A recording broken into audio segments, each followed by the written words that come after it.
is going on, my UDL brethren? It is I, Matty Brolick, the good commissioner, and I am not joined by the corrupt one this time. He is at his second home that has kind of like rough Wi-Fi, so he's not going to be joining me. But it is okay because I am here.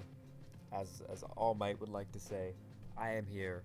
So now you could all feel safe because I am bringing you the Week 5 UDL highlights with what I have chosen to be the three, best games of the week. Unfortunately, there have still actually been two that haven't been played. One has gotten an extension, and another one we're still kind of trying to figure out what happened and what to do with it. But thankfully, even in the 10 that have been played, we've gotten some very good ones. So I will be presenting those to you today. A little bit late. Normally I like to do them on Sunday, but of course not everyone plays by the end of Sunday, or plays by the time on Sunday I'd like to record. A lot of people like to play on like the very last minute Sunday night. And we had a decent amount of that this week, including those two games that haven't been played. But like I said, one of them has an extension, so that'll probably get done some point this week. And yeah, we had a pretty intense week. It's week 5, so after week 5, the playoff pictures are really starting to form because it's a little more than halfway through this season. We have 9 total games, and after playing 5 of them, the people who are kind of like towards the top of the standings probably have a very likely chance of making playoffs. You know, people who are 4-1 or better. There's only one person who's still undefeated at the moment, as you guys saw last week. Well, I don't know if you guys saw all the games, but for whoever's in the league would know that everybody who was undefeated last week, other than K-Crick, lost. But after week 5, if for the people that are either undefeated or 4-1, they probably have a really good chance to make the playoffs. And for the people who are kind of on the other end of that spectrum, either being like 1-4 or even 0-5, it's probably going to be difficult to make playoffs at this point. So the picture's starting to form, but what's cool is that there's a lot of like 3-2 and 2-3 people as well. So there definitely is a lot of room for change and some interesting dynamics on trying to figure out who's going to end up squeaking into the playoffs and who's not. So I'm definitely excited to see how it ultimately shapes up. But with all that out of the way, we will get into our first game of the Week 5 highlights, and this one really was a highlight. So on the far side here, we have Hiker Toad, the well-renowned player with his really, really good-looking Sun and Moon team. It's pretty similar to his buddy K-Crix, where they both got Naga at second pick and then decided to pair it with stuff like Landorus Eye and Mega Scizor. Kind of crazy that Landorus Eye fell to both of them, but as you can see, Hiker also has like Weavile here, Celebi, and Swampert, so it kind of looks like a mixture of like an OU and Uber's team, you know? I mean, Celebi wasn't that common in Gen 7 OU, but always kind of has somewhat of a place in the metagame, and same thing with Swampert, like it's usable. So, pretty crazy team. And then on the near side here, we have Hiker Chode, otherwise known as Blue, and Blue's team looks extremely offensive, just the composition. Like, I don't know his full roster off the top of my head, but with just like a bunch of pretty powerful and fast and frail mons here. Not that things like Como and Donphan or even Roserade can't be bulky, but as you're going to see by the actual way he structured his team, he's bringing some hyper offense, just trying to give Hiker like no room to breathe, and hopefully will be a nice fast-paced game that will keep you on the edge of your seat. So buckle up and let's get ready. Blue leads with his Roserade as Hiker leads with his Naga. Goes right for the U-turn here, and brings in his Landorus Eye as Hiker just go, or Hiker, it's going to be confusing because he's got Hiker in his name. Blue just goes for the spike here and just ends up stacking his Roserade to the Landorus right away, basically. I don't know if he was Sash, that's what I'm guessing, but if he's kind of like a Sash offensive set, then yeah, he pretty much has no way to take a hit from this Landorus Eye. Obviously, Staraptor can avoid the Earth Power, but let's say he wanted to go for something like Psychic here, then the Staraptor gets either blown away or just takes a ton of damage in the process.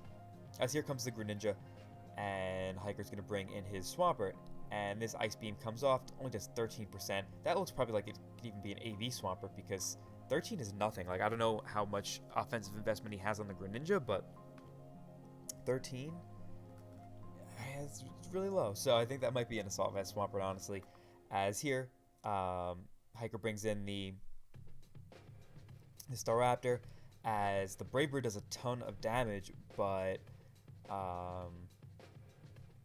that Avalanche knocks it out, and that kind of like further confirms to me that it's probably Assault Vest Swampert, as he's running things like EQ and Avalanche.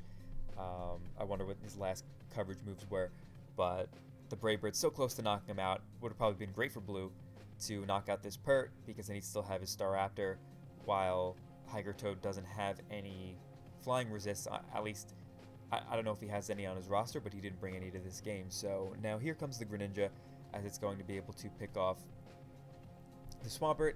It is not an Ash Greninja, just a regular one. As here comes the Naga once again, as that kind of screams Scarf, just because Greninja is normally faster than Naga. So for Naga to just come in really comfortably, either he's got like a certain amount of bulk or a Yachi Berry, because he's already seen the Ice Beam. But goes for the Draco, and that does a million to this Donphan. But he lands with Sturdy, and the way he brought this in kind of screams Custap. And if he's Custap Earthquake, then he'd be able to knock out this Naga. So if Hiker expects this, then he's likely to either go into something like Mega Scizor or even the Landorus, as you will see he does reveal to be Custap, but the Celebi comes in. I should have mentioned Celebi as well, and takes nothing from that Ice Shard. So clearly a pretty physically defensive Celebi, as he did get chipped a little bit, but still relatively healthy, and U-turns out, as here comes the Naga on the Lopunny. So like 9 turns into this game, and Hiker is already up 5-3. Blue has kind of sacked like, so much of his team just to kind of like get a spike up and get a little bit of chip on a few things, as well as take out the Swampert. So not really looking great for him so far. So I'm thinking, wow, Hiker's really in control of this game, as now Hiker's going to pivot into his Scizor, as Blue just goes right for the Fake Out. Now, as the Mega Scizor evolves, goes right for the Bull Punch, does a decent chunk, but the Fire Punch actually knocks it out. Like, I'm kind of expecting this Lopunny to be jolly, so I was kind of surprised that, like, to a Mega Scizor, the Fire Punch knocked it out, but maybe it's just not a particularly bulky Scizor, and it's got a lot of offensive investment, I'm not sure. But that did so much. Like, I know it's 4 times super effective, Lopunny's got pretty high attack, but Mega Scizor is insane. Like, it's pretty ridiculous. And I remember back in Oras, I actually had a really good OU team that I built back in the day around Fire Punch Mega Lopunny. Actually, it wasn't built around Fire Punch Mega Lopunny. It was a team that was really strong at a time where Mega Scizor wasn't that common. It had like Mega Lopunny, Choice Banded Azumarill, Swords Dance Bisharp, Klefki, and I think like a Combine Life Orb Latios. I can't remember the last Pokemon offhand, but it was pretty weak to Mega Scizor. So I realized, you know what, like, my last move on Lopunny was either, like, Quick Attack or Ice Punch, so I changed it to Fire Punch, and that helped that team remain, like, relevant even in a pretty Mega Scizor common meta, because it was such a good lure for it, but it's still, like, it didn't always do that much, because a lot of Mega Scizors were physically defensive at the time, or at least max HP, and sometimes they'd only take, like, 60-something from it, if I'm remembering correctly. So sorry to go off on a tangent, but I was just surprised to see that this actually dropped the Scizor. As here comes the Landorus, and Blue switching out kind of reveals that he doesn't have the Ice Punch on the Landorus, because the Landorus seemed like it was Life Orb with how it just knocked out the Roserade with Earth Power. Like, Roserade's naturally bulky on the special side, so I don't know if a Life Orb would have done like over 80 to it like it did, or a non-Life Orb rather. So switching out the Lopunny reveals that most likely he didn't have the Ice Punch on the Lopunny, or maybe he just felt he really needed it. But either way, he goes for hard into his Como, which actually is able to chew the Earth Power and just straight up knock out the Landorus with the Ice Punch here, as it does not reveal to be Yachi Berry. I'm almost positive it was Life Orb with how much damage it's been doing. So he does knock out the Landorus, and all of a sudden it's 3-3. And this Celebi is actually kind of weakened. If it comes in again on that spike, it's actually at less than half. And Weavile doesn't really have the best matchup against both Lopunny or even Greninja, as its dual stabs are resisted. So this is actually getting kind of interesting, as the Naga goes for the Sludge Wave and is able to knock out the Como and get the special attack boost, probably saying that it's Modest Scarf. So here comes the Lopunny, which the Naga can be knocked out by here. So, well, well, it could maybe be knocked out with like a dual prio, but I am not sure on that calc. So, whoops, I'll play it. The Hiker ends up going right into his Weavile as Blue fakes out, and then here comes the Life Orb Ice Shard, which does a decent little chunk. If Blue had Drain Punch there, that probably would have been pretty cool for him. Maybe? I don't know actually if that really would have mattered much, but oh yes, that actually might have mattered much. He'll see in a little bit. So that Ice Shard does a decent little chunk as he's able to just knock him out with the return. Now here, they took a while kind of deciding like what they were going to do on this play. And ultimately, it ends up being pretty interesting. So Blue goes out into his Greninja, knowing that Hiker was probably going to just go for the safe Sludge Wave and not risk like missing a Draco, as the Greninja is able to take the Sludge Wave and then is able to fire off a Water Shuriken and actually ends up getting a crit and 5 hits. So what that does is, like, for example, if he just got like 3 or 4 hits, I'm pretty sure this Naga would have been in fake out range, but if he doesn't have quick attack as his last move here, then the Naga could potentially switch out and then come back in on the Lopunny afterwards and not have to worry about the fake out. So the fact that he put the Naga in range of spikes is pretty significant, as now if this Lopunny is able to knock out the Naga and knock out the Celebi, then Blue will actually be able to come back and win. So he goes for the Sludge Wave, gets a special attack boost, knocks him out. So here, Blue brings in his Lopunny. They take a while on this play, and I'm wondering, like, I'm pretty sure this Lopunny is going to be Jolly because of the fact that Hiker's got both Greninja and Naga on his team. And some, for example, like, I'm sure a fat Lopunny could take a hit from Weavile decently well. Even like a Life Orb with Choice Banded Icicle Crash, you could probably live one. But in terms of like a Naga, especially if it's like Life Orb or has a special attack boost, then it would be tough for Lopunny to take a hit. So being Jolly might just be kind of like the safe call that might work out. So I'm expecting it to be Jolly, so I'm just wondering if it can knock out Celebi with return from around 40% after it takes the spike. So I'm really wondering how this is going to happen, but like they're taking a while on this play, and I know like for Blue it's probably a pretty obvious play, like you just kind of have to fake out here. So I think it was Hiker taking a while, so I'm wondering like why he's deliberating so much on this play. And now I think, I know why, because he goes into the Celebi as Lopunny does fake out, and it reveals to be Rocky Helmet Celebi. So we didn't have that revealed earlier because Donphan attacked with 2 physical but non-contact moves that didn't reveal that he was Rocky Helmet. So what I'm guessing is that this Celebi probably would have been able to take a return after the spikes damage. I'm pretty sure after the match they were saying how it needed a crit to knock out. So had he gotten a crit on like a return, not only would he have to like get a return crit, but he would also have to predict the Naga to come out and for the Celebi to be Rocky Helmet. So it was really almost an impossible play for Blue to make. Like, he could have considered these things, but like just to kind of bank that kind of play on such little knowledge would have been pretty risky. But even so, the fact that he needed to crit the return probably made it not worth it, because it's just like, all right, I can lower the differential by 1 by just faking out here.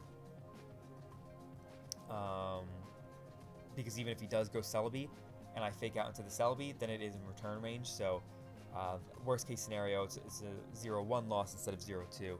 So I think Blue made the right play, and even if he did return, he would have needed to crit. So really well done by Hiker.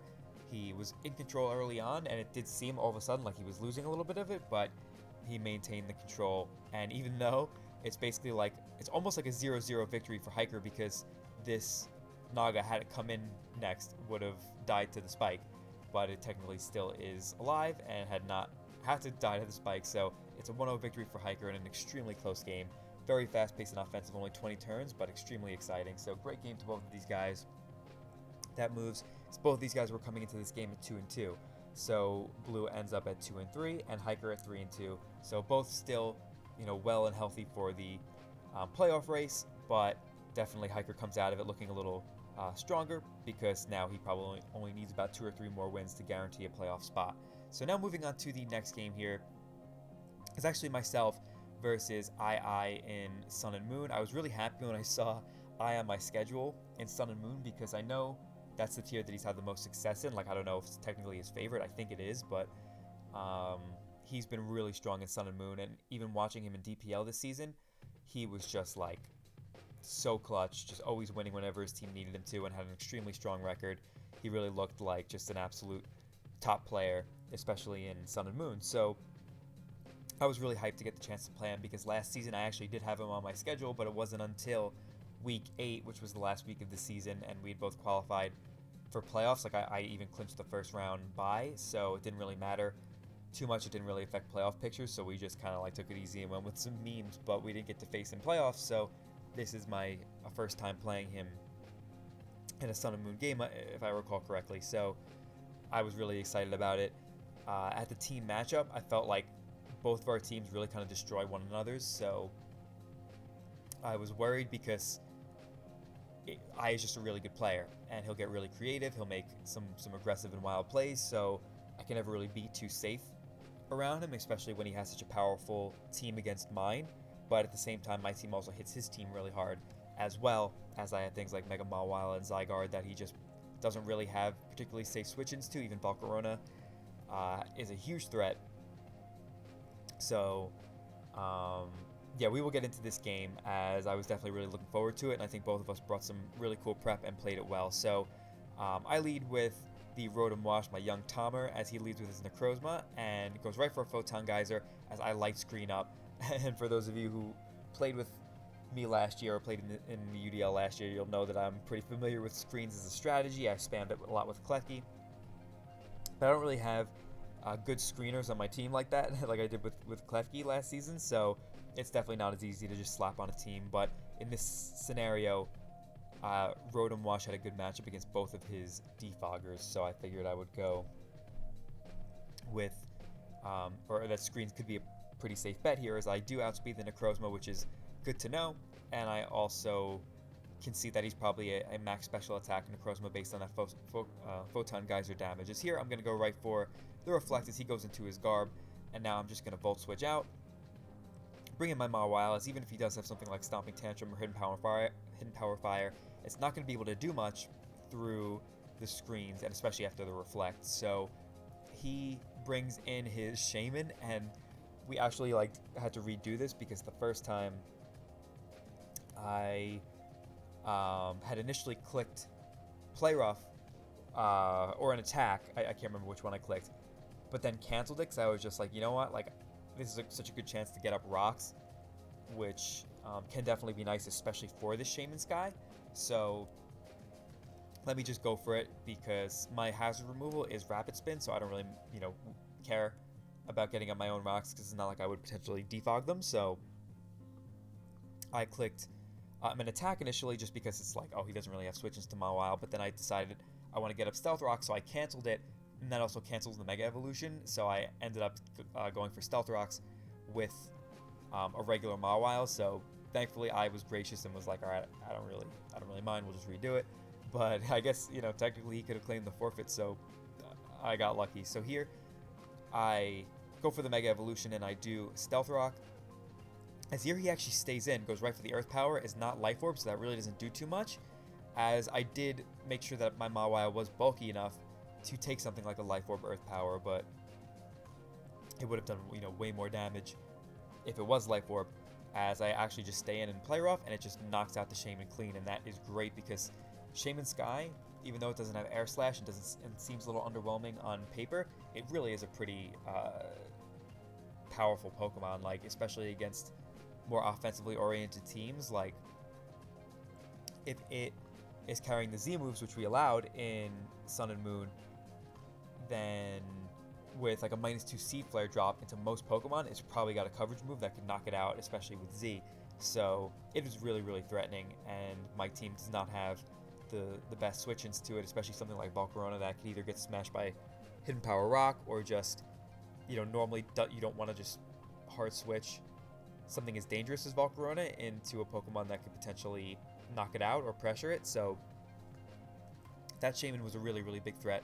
to my team, so the screens are definitely helping me here as I just OHKO with the player off, which is really nice. So here I'm going to knock off this Garbodor as he's stomping tantrums. Does nothing. Like, that really does just so little. Imagine if I did have the Intimidate up, that would have done like, 10 or less. So I knock off as he reveals to be Rocky Helmet. And now I know that if he does Stomping Tantrum again, I'm going to go down to the combination of knocking him out with a physical contact move and Aftermath, but with Mawile getting up rocks and knocking out 2 Pokemon, I'm satisfied with that trade. But he actually does go for Gunk Shot here in case I wanted to go into something like, I guess, Rotom on an obvious Stomping Tantrum once again so I can preserve my Mawile. And this ends up working out nicely for me as I'm able to actually still live after the Aftermath damage as he brings in Gallade. And I have not revealed Sucker Punch here, so because I'm still behind screens, I'm like, you know what? I think it's worth it to go for the Sucker Punch here as it does work out. He goes for the Ice Punch and I do over 50%, telling me that he's not a particularly bulky Gallade, which is cool. So here I bring in the Delmise because I look at my Volcarona and I know how it could still do a lot of work against his team, but if I get poisoned with this Toxic Spike, it's going to be pretty tough. So I'm actually going to just sack my Delmise to get a Rabbit Spin off. If he's Jolly, he needs 2 high rolls to kill me with Ice Punch here, so I do have a chance to live and knock out this Gallade, but he does end up getting 2 pretty high rolls and knocking me out, which is fine, as now I can bring in my Volcarona because I know I could live any hit from this Gallade and get off a Quiver Dance here. As he goes for the Zen Headbutt, he crits, so now if he flinches me, all of a sudden, this will totally change the momentum of this match, as thankfully I do not get flinched. I do get the Quiver Dance off, and with my Volcarona spread, that tells me that was around like a high roll crit Gallade, which was, it seemed kind of unfortunate for me at first, but it actually ends up mattering a little bit more towards him, like where it's actually lucky for me and not as lucky towards him, as I will show you shortly. I'm able to knock him out with the Bug Buzz here, and because I am under 33% health, I have activated the Swarm, which is what I decided to go for this week.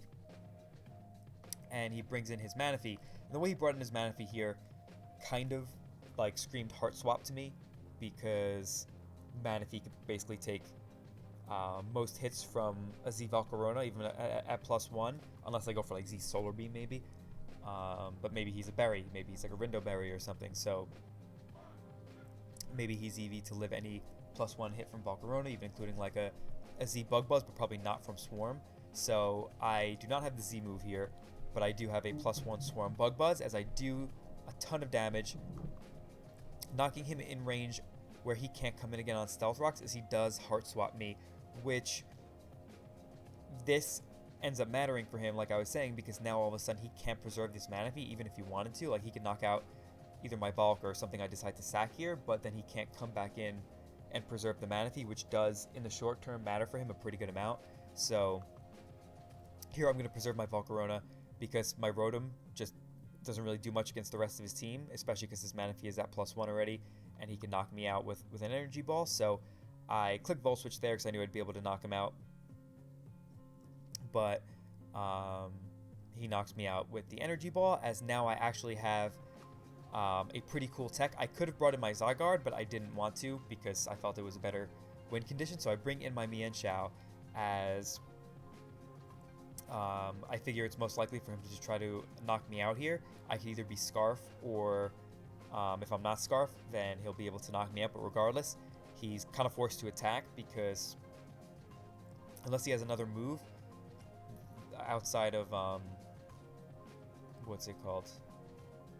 Heart Swap, like Rest or something, let's say he's like Resto Chesto, I didn't think that was particularly likely, because he would almost definitely want Ice Beam on my team, because, or versus my team, because Ice Beam would be his best way to hit Delmise, which is my best Manaphy check, and then also even Zygarde. So now I am going to click the Endure, as I actually am holding the Salac Berry, which is actually pretty cool against this team, because this helps Mienshao potentially beat both Gallade and Shaman, as those are his 2 Pokemon that naturally outspeed Mienshao, and Acrobatics hits both of those quite hard, especially after I've lost my item. So I click the Acrobatics, and I'm able to cleanly knock out this Manaphy, as now he's going to bring in the Necrozma, as I am just going to click Acrobatics here to try to weaken it a little bit. I am afraid of him trying to set up on me, but I do actually have a check to that in the back just in case. So I do click Acrobatics here, and he goes for a Moonlight, so I'm like, okay, if he goes for Moonlight, I'm actually going to Swords Dance here in case he tries to just set up on me. Then I know the next turn that my Acrobatics, being that they did over 30, will probably do over 60 to him, which will put him in range of something like a Volcarona's Bug Buzz, or just help me deal with it with Zygarde, as I actually go for the Swords Dance as he switches out, probably thinking that I would go into something like Zygarde or Volcarona, which works out really nicely for me because now High Jump Kick is actually a 2-hit KO on his Necrozma based on the damage that Acrobatics did. High Jump Kick actually does a little more, which is insane because I am Reckless as my ability. So even a resisted High Jump Kick does a little more than the Acrobatics, and his Necrozma is at 100. So if he comes in on a +1 High Jump Kick, he will get 2-hit KO'd. So, given that I hit. So I'm going to click the High Jump Kick here, and thankfully we do land. I knock out the Crocodile, and now he's going to come in back into his Necrozma. So I'm just going to go for the Acro, and as you can see, it does 48, meaning that I could just spam Acrobatics here. There's no reason not to, as he's just going to be forced to attack eventually, and now I could bring in my Volcarona, which is in Swarm range, so unless he's Tanga Berry, this will definitely knock him out, and I do end up picking up the victory in a really fast-paced and offensive game with some cool techs on both sides. He only 23 turns, so the first game was 20, this one was 23, just what I like to see. Going back to the Manaphy situation, it did definitely matter. Like, it did really affect how the game played out, because then he just could not even preserve the Manaphy even if he wanted to.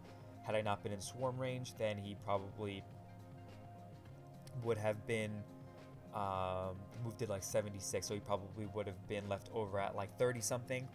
But ultimately, I don't personally think it affected the outcome as much, because I told him what my Volcarona set was, so I would have had a healthy Volcarona in that case, and also with my Zygarde set, I didn't reveal that to him, but I do think I still would have been able to clutch it out, especially with the Volcarona being healthy, because I kind of think it just beat the rest of his team had he still been able to preserve the Manaphy. So I think I still would have had that, but I'm not 100% sure, so it might have affected it, but it definitely affected it in the short term, to say the least, because once I did hit that Bug Buzz, then basically as long as I didn't miss High Jump Kicks with Mienshao, then I was going to win the game. So that one was really fun. The Screen Spring really worked well against him. Had he had, I guess, more prep for screens, I think it would have been a really tough matchup, because his team just put so much pressure on me offensively. So I was really worried about it, but I think we both played the game well and brought some pretty cool prep. And yeah, it was just a really solid game, and I'm happy I got the chance to play I, because he's someone I've respected in the format for a while and really wanted to get to play. So now moving on to our final game of the week, we have OP Dragonite, otherwise known as Sebi VGC, going up against Nick, who I think this is his third time in a row being on the Highlight Games. So they're playing in Ultra Sun and Moon, and Sebi has a ridiculously powerful team.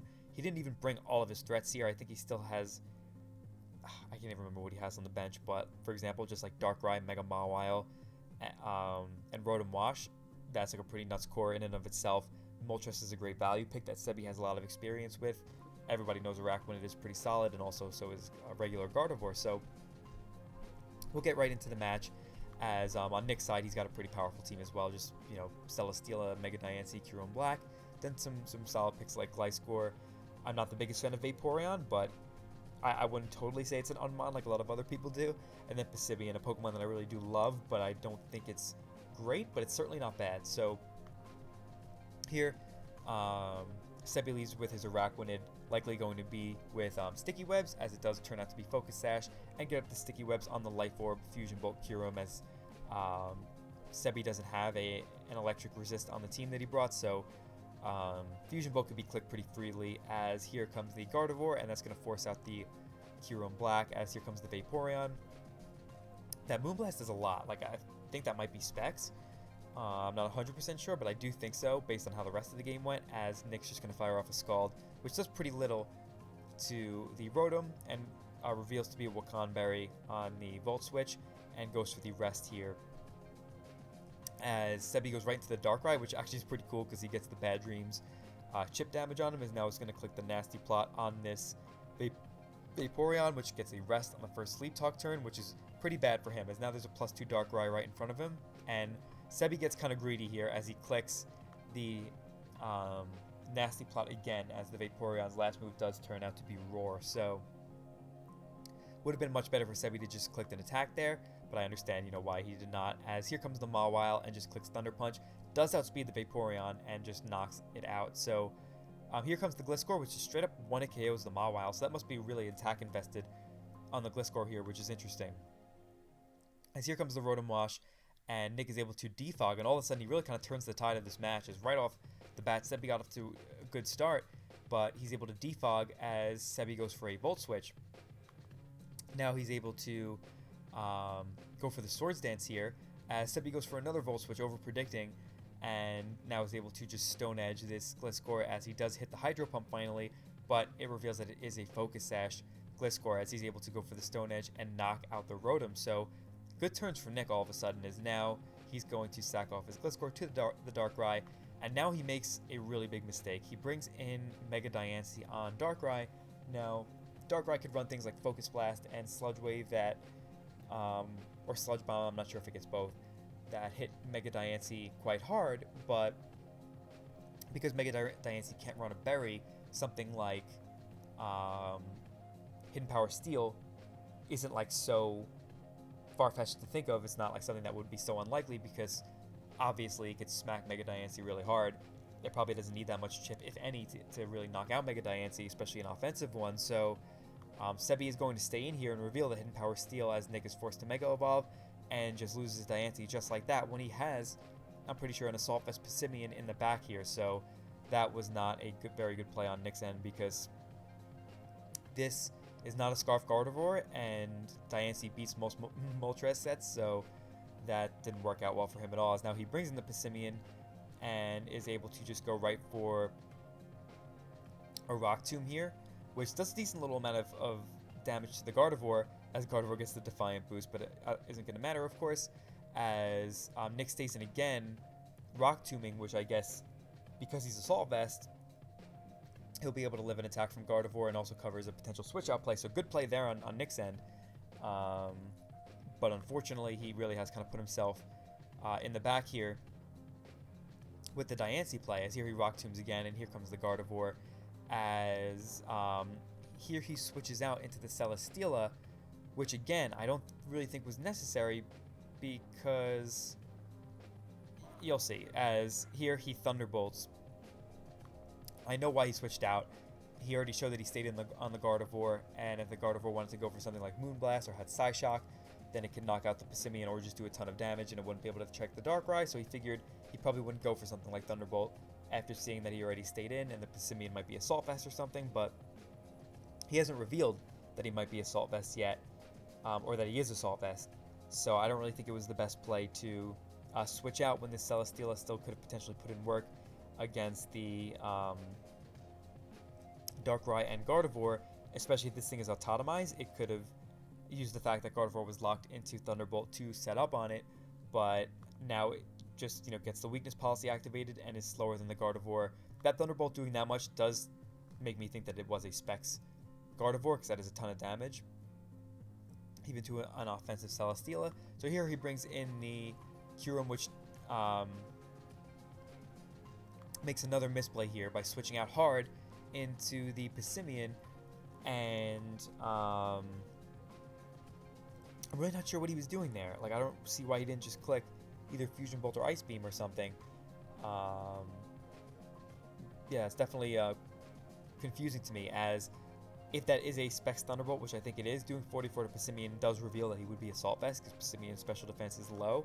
So the Gardevoir does hit the Passimian again, as he's able to Rock Tomb and now outspeed it on this next turn here, and knock him out with the Earthquake. But because his Passimian, which was his Darkrai check, is so low now, he's able to just drop to a Dark Pulse, and now here comes the Kyurem Black, and Kyurem can take a hit that isn't a Focus Blast, but would not be able to one-hit KO the Darkrai unless maybe he had like Outrage or something, which it appears that he doesn't. So Sebi is able to just clutch the game with his dark right here, and this was such a close game, and both guys brought some pretty cool prep, especially Nick with like the Sash Sword Stance Gliscor, Sash Sword Stance Defog, like that was cool. But he really just made so many misplays in the latter half of the game. I feel bad that I kind of just having him on here to roast him. It was such a close game, and I feel like Nick deserved the win. So I guess it was kind of frustrating to watch this here and see how many times he messed up when he kind of had the game seemingly in the bag. But I don't really know what Sebi's item was on this Darkrai, so that could have mattered in some ways. And maybe it wasn't as clear-cut as it seemed to me, but either way, it was an extremely close game. Would have been great for Nick to get the win because he got his first win last week, so he would have been on a little bit of a win streak, and I think they both would have been at 2-3 had Nick won the game. But I think, now Sebi's at 3-2, Nick's at 1-4, so definitely not a favorable position for Nick to be, but nothing is impossible in Pokemon, and there's still 4 more weeks left. So if he's able to go on a hot streak, then he could put himself in a good spot. So that's going to wrap up this video of Highlight Games. I hope you all enjoyed. Let me know what you thought in the comments below. Hopefully the last 2 games that haven't been played yet this week are good ones as well. Maybe if one's particularly good, I'll upload it, but that'll be it for now. Going into week 6 should be exciting. Hopefully we come out of that with even a more clear picture of the playoff picture, so we can start talking about that in these videos, and then move on. So hope you all are having a fantastic day. Hope you all have a fantastic week, and I will see you all in the next one later.